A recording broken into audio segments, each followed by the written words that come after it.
Do not tell us that we are corrupt. I believe that is not a correct accusation to us. Well, sir, I'm sorry. I'll stand by what I said. Meron pong corruption dito. Masaktan ka na, masaktan ka, I don't care. I'm talking on behalf of the taong bayan. Kasi nga, sir, very clear ng discrepancy. Ba't ka nagagalit, Secretary? Because you are accusing us that our organization is corrupt. Yes, because napakalaking discrepancy. Kahit na siguro itong si Juan de la Cruz niya sa kalye, makita itong sobrang laking discrepancy. There is a problem here. And we're talking about billions of pesos here. May nangyari ng anomalya, may gana pa kayong humingi ng increase. Baka next year, hingig pa kayo, gawin niyo pang 12 billion. Gawin na natin 50 billion. Gusto mo, 100 billion na lang. Pero nandun pa sa agreement na kahit na wala kang baril, tumaas ka lang kamay, sabi mo lang MILF ka, bigyan ka 100,000.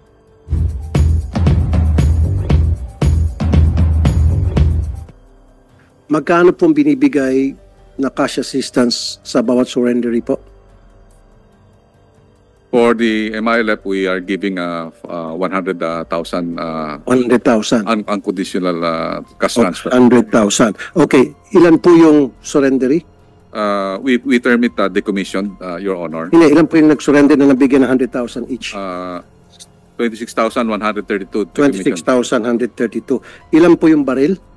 We have 4,625. So, 26,000 ang nabigyan ng 100,000 each at ang kapalit ay 4,000 na baril. Hindi ho ba kayo nag-conduct na investigation bakit ganito kalaking discrepancy? At ano po naging result ng inyong investigation? At meron ho bang nanagot? Meron ho bang nasibak? Sir, actually, sir, that's our demand to the implementing panel, considering that, as we have said, we have a security judge. Sorry, sir. Sorry. Ang tanong ko po, nag-conduct na ho ba kayo ng investigation? Kasi ang laking pera po dito, and discrepancy, 26 versus 4,000. We're talking about the hundreds of millions na dito siguro. Sir, we investigated the documents of our agreement, and we have not seen any document that... Kaya nga po, yung nag-disburse ng nagbigay ng pera, 100,000, each surrender na umabot ng 26,000, sino po yun? Sino-sino yun? Kasi ang gagawin nyo lang po, 26,000, 100,000 each. 2.6 billion. Tapos 4,000 lang yung baril na, di ba kapalit yan baril, di ba? So, sino ho yung namigay ng pera, nag-abot ng pera, nag-process ng mga surrender? It was the DSWD who processed, but the IDB... No, it would be the DSWD. Dapat kayo po sa military para kayo po nagbe-bet to make sure na ito'y talagang surrendery. Di ba? Bago nyo sana bigyan ng pera, nasa inyong baril. Pera kapalit ng baril. 100,000 po itong pinag-usapan natin, hindi po ito 1,000. Based on the agreement, Your Honors, we have commissioned the International Decommissioning Body, including the Armed Forces of the Philippines. Kaya nga po, sino nga po itong members, itong mga membro ng body? Ulitin ko pong tanong ko, huwag na tayo magpaikot-ikot, sir. Pag binigyan sila ng 100,000 ng DSWD, dapat may kapalit siya na baril. Tama? This is not the... Hindi sir, ganun dapat talaga, di ba? Dapat nag-match. Ba't ka magsusurrender kung wala ka namang baril? Eh kung magawa-gawa lang ng istorya na ako ay MILF. Your Honor, we are implementing the peace agreement. The peace agreement does not specify. Then sir, ba't kayo pumayag? Then huwag nyo sana i-release yung 100,000. Diba sir? Ganun lang kasimple. Hindi nyo sana nirelease yung 100,000 doon sa nagsusurrender na walang baril na kapalit. Ganun lang po yun eh. Kasi kung hindi natin implement yung ganung klaseng polisiya, anybody can come to you and said, ako po yung magsusurrender, ako po yung MILF. Ganun ba? Halika, ito yung 100,000. Punta ka sa DSWD, ito yung papel na pakita mo doon para bigyan 100,000. So, naglulukuhan po tayo. 2.6 billion unaccounted for. Saan po napunta to? Kasi kung ganito rin lang, ako po isa sa mga gagawa ng hakbang na bawasan po yung budget ninyo from 7 billion, tumas pa nga kayo, 1 point something billion. You started with 1.9 billion, now 7 billion. Sa kabila nitong kapalpakan na nangyari. Sir, Nabigyan pa kayo ng increase. Kumbaga, ang kakapal naman po ng mukha nyo dyan. Sorry ha. Ang kakapal ng mukha nyo. Meron na nangyaring anomalya. Para sa akin, this is a big anomaly. May nangyari ng anomalya, may gana pa kayong humingi ng increase. Baka next year, hingi pa kayo, gawin nyo pang 12 billion. Gawin na natin 50 billion. Gusto mo, 100 billion na lang. Sir, the agreement was made during the time of President Aquino, and we are just implementing the. Oo nga po, sir. Pero nandun pa sa agreement na kahit na wala kang baril, tumaas ka lang kamay, sabi mo lang MILF ka, bigyan ka ng 100,000. Nakalagay pa sa agreement na yun, show me. The agreement says that the 40,000 will be decommissioned. The number of 40,000. Sir, you're hearing me, but you're not listening to me. Tinutumbok ko po dito yung anomalya. Kasi po, di ba, pag nag-surrender yung isang MILF, na-decommission na siya, o anong patunay na siya ay member ng MILF? Ang isang patunay dyan yung baril para mabigyan siya ng cash assistance na 100,000 pesos. So therefore, pag may pupunta sa inyo dyan, nagsabi MILF, surrendery ako, nasaan yung baril mo? Alam naman ang pupunta sila, may dala-dalang batuta lang o may dalang gulok. MILF ako, ito ang armas ko, gulok. Itong 100,000, hindi man siguro ganun po, di ba? Common sense lang po yun. So malaking anomalya. Kaya nga po, kung ako dapat sa sitwasyon mo, may nasibak na, may nakulong na. Totoo yan. Kasi laki anomalya eh. 40,000 versus 4,000. 46,000 versus 132 versus 4,000. Follow-up question lang in line with the question of Senator Tulfo. Kanino niyo ba binibigay 100,000? Sa surrender ba mismo o sa organization? Combatant, the IDB fully identified and verified the identity. In fact, they can. Mismo sa Yes. surrendery? Yes, sir. Yes, Your Honor. Kasi meron mga aligasyon na merong mga hindi umaabot na total na 100,000. May mga cut pa raw. Sir, At hindi talaga buo na 100,000 ang tinatanggap ng mga surrenderies. based on the decommissioning process, most of them will have the biometrics, Your Honor. Pinapipirma niyo ba na Yes, yes, sir. nakakatanggap ng 100,000? They have the biometrics ID. So it is fully identified by the IDB because the IDB is the one commissioned by the both panels. Yeah. And it is being given to the individuals, Your Honor. Kasi nakakatakot niyan. Pagka sa organisasyon yung binigay 100,000 kada surrendery, baka naman lalo silang pinupondohan pa ng gobyerno yung kanilang recruitment plan. Mr. Chair, okay, pwede magsingit. Ito lang po ang gusto kong mangyari. Gusto ko, kung meron susunod na hearing, yung result ng gagawin yung investigasyon ngayon, sino-sinong involved sa korupsyon. May korupsyon dito, whether you like it or not. Meron po, ang laking discrepancy. Mag-imbestiga po kayo, dapat may managot. Ang laking pera po dito, ang nawala sa gobyerno. Your Honor, Dahil kung hindi po, sa susunod na Senate hearing, patatapyasan ko kayo ng budget. Your Honor, You can count on me on that. I could say that, proudly say that there is no corruption in this decommissioning. We are just following the agreement. Sir, Do not tell us that we are corrupt. I'm not saying you're corrupt. What I'm saying here is, meron pong mga tao dyan sa loob ng inyong organization. I'm not saying you are corrupt. I'm saying there are people there that are not doing their job or maybe they're involved in corruption. Because if they're not involved, common sense lang po ito, Secretary Galvez. Pag nagsabi ka ikaw ay combatant, di ba combatant meaning, meron kang baril. So kung meron kang baril, isusurrender mo yung kapalit ng 100,000. Your Honor, the categories of the firearms is not only individual firearms. We have also cruiser weapons. That cruiser weapons, meron po yung mga 5 o 6 po yung tao na. Then sana magmamatch pa rin. Isama mo na yung machine gun, isama mo yung cruiser weapon, kung ano pa mang weapon, kasama na dapat din. But I definitely take offense, Senator, that you are already telling us that there is a corruption.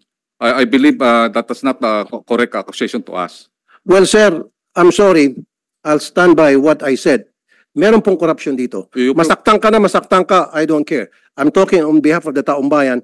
Kasi nga, sir, very clear ng discrepancy dahil kung hindi po, kung hindi po talaga, kung wala po talagang korupsyon dito, sana nagmamatch tong numbers. Hindi po nagmamatch. At saka isa pa, Dapat nag-imbestiga na kayo dati pa. Pinaliwanag nyo sa amin yung discrepancy. Ano nangyari? Yun lang po yun eh. Your Honors, Kasi we're talking of hundreds of thousands. May mga allegation pa nga, hindi nga natanggap daw yung pera. Your Honor, we are there. We are validating all Then prove to us na walang korupsyon. Then sabihin nyo sa amin bakit ganito kalaking discrepancy. Pag napaliwanag mo ng maayos, then babawiin kung sinabi ko rito. Your Honor, Mag-apologize pa ako sa'yo. Pero unless hindi mo ba ipaliwanag, then I'll stand by what I said, may corruption. Your Honor, the commissioning body is an international body that really facilitated the decommissioning. International bodies facilitating, pero sino nag-release ng pera? Tayo, Pilipino. DSW din nag-release ng Yes, pera. but To the recommendation of the body, kung ano may body sinasabi nyo. actually the body will not say that the individual is already validated. Considering that international body is those are experts from I know, sir, but you're in the military, right? Define combatant. Define combatant. combatant can be the actual Yes. individuals Yes. holding the firearms. Holding firearms. So, ibig sabihin, meron siyang firearms. Yes. So your definition, galing sa'yo, your definition of combatant is someone holding a firearm. Yes. So, where is that firearm Sir, ng combatant na sumurrender na binigyan 100,000? Dapat magmamatch yan. Galing na mismo sa'yo, combatant is the one holding the firearm. you have Where are the firearms? sir, ito nga natin sa ano. Last na, sir, ano? Saka isa pa, sir, hindi ka ba nabulabog dito? 26,000 surrenderies na bigyan ng 100,000, umabot ng 2.6 billion and 4,000 lang firearms. Kasi kung ako, sir, sorry, I'm not saying you're corrupt. Sinabi ko sa loob ng organisasyon. Kung ako, sir, mababahala na ako. Kung ako talagang hell break loose. Sir, I have said earlier that the decommissioning of combatants have many process, including the decommissioning plus the SLW and also the DPAGs. DPAGs are the one in charge on those firearms that we considered as loose that had been given to the MILF and the MNLF. Those firearms that are personally owned, it will have a different program, and we believe. So ang sinasabi niyo, sir, okay, nabanggit ang kanina personal. So may pupuntang combatant, may baril ako. Hindi ko surrender to kasi personal ko to. Ganun ba yung nangyari? Kaya yun yung difference ng 26,000 to 4,000 lang na baril. Kasi karamihan sa kanila personal, declared as personal firearms. Tulad sinabi kanina ni Ma'am Raisa. O sympathizers. Yes, Your Honor. Pumayag kayo ng ganon? Eh di dapat, wag niyo bigyan ng 100,000. Dapat pera kapalit ng baril. So, sorry sir, then sabihin natin walang korupsyon. Okay. Then, katangahan. Again, I'm sorry for the word. Sorry for the word. Kasi, sige, tanggapin ko, yung difference is sa 26,000 sa 4,000 ay sapagkat karamihan doon ay may mga baril pero hindi sinurrender sapagkat personal use nila. O ba't tayo pumayag, sir? Kasi kung ako, sir, hindi ako papayag. Yun lang po. Sir, mag-imbestiga po kayo, sir. I'm not saying again you're corrupt. There is corruption here. Mag-imbestiga po kayo, sir. And dapat head should roll dito. Meron talagang kalokohan dito. Hindi mo i-admit yun, sir, pero I'll stand by what I said. Maliban na lang, sir, kung ikaw ay nag-imbestiga at napakita mo sa amin, klarong-klaro na kung bakit ganitong discrepancy, then babawiin kung sinabi ko. Pero kapag hindi niyo po napakita na ipaliwanag na maayos, I'll stand by what I'm saying here na there is corruption. And sa susunod po na hearing, pababawasan ko po yung budget ninyo. Pataas ng pataas 1.9 billion, naging 7 billion. Heck. Tapos baka next year, magiging 10 billion na. Wag naman po. I don't have anything against you, Secretary Galvez. I don't even know you. Yung sa akin, trabaho lang. May nakita akong kalokohan dito, pinupunan ko po. Wag ho kayo magalit. But magalit na kayo na magalit. I don't give a heck. Sir, What I'm doing is investigating in aid of legislation. Kasi po talaga it doesn't match. tatanggapin ko na lang kasi sabi ni Secretary Galvez, then I'll accept it as Bible truth or as factual.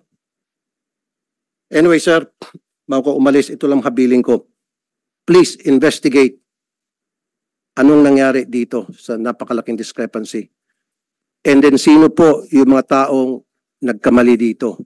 Yung mga taong nagbigay ng pera o yung nag-process at nagbigay ng papel sa DSWD para mabigyan siya ng 100,000 each. And then, stop na po natin yung siguro if we need to change the law na kapag ikaw ay surrendery, pwede mo hindi surrender yung firearm mo kasi personal use mo yon. Kalokohan yun. Ba't ka nang surrender kung hindi mo isu-surrender yung personal firearm mo? So meron ka pa rin palang firearm. Pwede kang bumalik din. O pumunta sa pagiging member ng private army. That was what I was saying a while ago, Senator Tulfo. Kung talagang gusto magbalik loob itong mga rebelde, di sana pati yung mga personal na gamit nila, kung yung mga pinigay sa kanilang mga sympathizers sa organization, dapat isurrender na nila sa gobyerno para at least sincere sila na magbalik loob to return to the fold of the government. So, siguro we'll conduct another hearing. Before that, So, Secretary Galvez, sir, sana susunod na hearing, mag-attend ako. Gusto ko po magbigay ka ng report sa committee na ito, yung inyo pong findings. Bakit po napakalaking discrepancy ito? Ano nangyari? Di ba? Yun lang po talaga. Kasi sa ngayon, kaya nainit ulo ko dahil hindi po naging klaro sa akin. Marami kayong binanggit ng mga body, foreign body, whatever. Still, for me, it doesn't connect. Para mag-connect para sa akin, kailangan masabi mo lang kung bakit nagkaroon ng ganito klaseng discrepancy. Pwede mo nang gamitin yung dahilan na lahat po yan dahil pinayagan namin na mag-surrender pero yung kanilang baril, huwag i-surrender. Yung nga sabi ni Senator Jinggoy, ba't mo pa i-declare ang surrender kung hindi mo pala i-surrender yung baril mo dahil i-declare mo na personal use? Do you agree, Secretary? Sir? Do you agree with me? I agree with you, sir. But the problem in Mindanao, Your Honors, is really the mindset of the people. There is some sort of sir, actually nakita natin every election, nakita naman natin na meron ding mga private armed groups ang mga local officials. Kaya nga ano po namin, kaya nga po ang programa namin ginagawa ngayon in order to resolve this discrepancy is to involve the local government units, basically the governors, which we have seen a good result in Basilan, Your Honor. That Sir, walang kinalaman dito mga governors. Ang may problema dito yung mga nag-process ng mga surrenderies, ng mga combatants kung tawagin nyo kanina. Combatants, in your definition, is the one holding Yes. the firearm. yes, Tama? Your Honor, Your Honor. anong kinalaman po ni Governor, ni Mayor? Sir, ito po nga natin sa combatant sa MILF as an organization. Normally, kami mga military, pagka nagkakaroon po ng enkwentro, matagal po ang enkwentro. Pero yung isang baril, kunyari, mayroong tumumba, mayroong pumupulot na unarmed. So yung combatant doesn't mean na mayroon siyang baril. Kasi ang ano po natin, ang configuration, sir ito yun, no? Teka muna. So pupunta sa gera yung combatant na walang baril. Pag meron tinamaan dyan na sundalo o kasama niya, akin na, ako naman. Ganon? Yes, sir. Ano, Yes, sir. pelikula? Actually, sir, I don't think so. Sir, actually, sir, yan ang tinatawag naming pintakasi. We call it, sa ano, sir, yung sa, I've been in Mindanao for long time. Ang ginagawa, nangyayari po, So, sir, ibig sabihin, 22,000 of these combatants ay mga pentakasi. actually, sir, ganun sir ang nangyayari, sir. Na nag-aantay lang na meron matumba, Yes, sir. may mamatay na kasama nila para iti-take over yung baril. Yes, sir. I'm sorry, sir, I'm not in the military, pero I don't buy that. Sorry, I'm doing this in defense of the military as well. Kasi po, in fact, marami pang tatanungin later, pero later na lang, kung tutusin, talaga medyo hesitant ako dito sa amnesty program. Ang dami na nilang pinatay ng mga sundalo. Marami na mga nabiyuda, naging orphan. Dapat meron tayong matinding programa na to make sure na itong peace process na ito, amnesty program na ito, hindi mapagsamantalahan, not only from the other side, but also from within, na hindi magagamit ito sa korupsyon. Kawawa naman yung mga sundalo natin. Tapos sasabihin natin peace tayo ng peace. Pagkatapos mag-ambush itong mga NPA. Tapos ang palagi natin pinakikinggan yung nasa Norway. Yung patay na, sino yan? Dapat ang mga kinakausap ninyo yung si Joe Masison, Netherlands. Dapat ang kinakausap niyo yung mga kadre mismo sa mga iba't ibang probinsya. Hindi tayo nagpag-usap sa mga tao na nasa abroad. Sir, ilan na ang mga nabiyuda? Ilan na ang mga naging orphan? Dapat bigyan natin halaga yung buhay ng mga sundalo at mga polis natin. Huwag natin basta-basta na lang, sige, peace tayo, peace amnesty para, sorry again para pagkakitaan. And again, I'm not saying it's you. Huwag ko kayo maging masyadong defensive because I'm not referring to you. I'm referring to the body, to the organization na nagpo-process nitong pagsusurrender na para sa akin, paninindigan ko, pinagkakitaan. Hindi ho kayo naawa sa mga sundalo? Hindi kayo naawa sa mga polis? Sir, I beg to disagree na pinagkakitaan po sa rin decommissioning because I myself really implementing this. I would like to really to... Then show me proof. Kasi pag I will show kita ka sa proof, akin ng proof, then babawiin ko. I will show proof, sir. Sa susunod na hearing. Yes, I will show proof that we are not corrupt. Okay. Then show me proof that you're not corrupt. Again, I'm not saying you are corrupt. I'm saying merong corruption. Kung sino yan, that's your job to find out. Ba't ka nagagalit, Secretary? Because you are accusing us that our organization is corrupt. Yes, because napakalaking discrepancy. Kahit na siguro itong si Juan de la Cruz niya sa kalye, makita itong sobrang laking discrepancy. There is a problem here. And we're talking about billions of pesos here. Kung pinag-usapan na po dito ay 200,000, 2 million, pwede, I'll let it go. Pero if we're talking about by the billions, come on, sir. There's something wrong. I'm not saying that you're corrupt. I don't know, ba't ka nagagalit? Talaga merong corruption dito. I'll stand by what I said. There is corruption. Unless may prove nyo sa akin, then come back sa next hearing, prove to me na walang corruption, then ako mismo magsasabi wala palang corruption. Okay, we will just... And I would even apologize. Pero kapag hindi niyo po napatunayan sa amin, naging klaro sa amin, may account itong 2.6 billion, then I'll say corruption is corruption. Period. Thank you.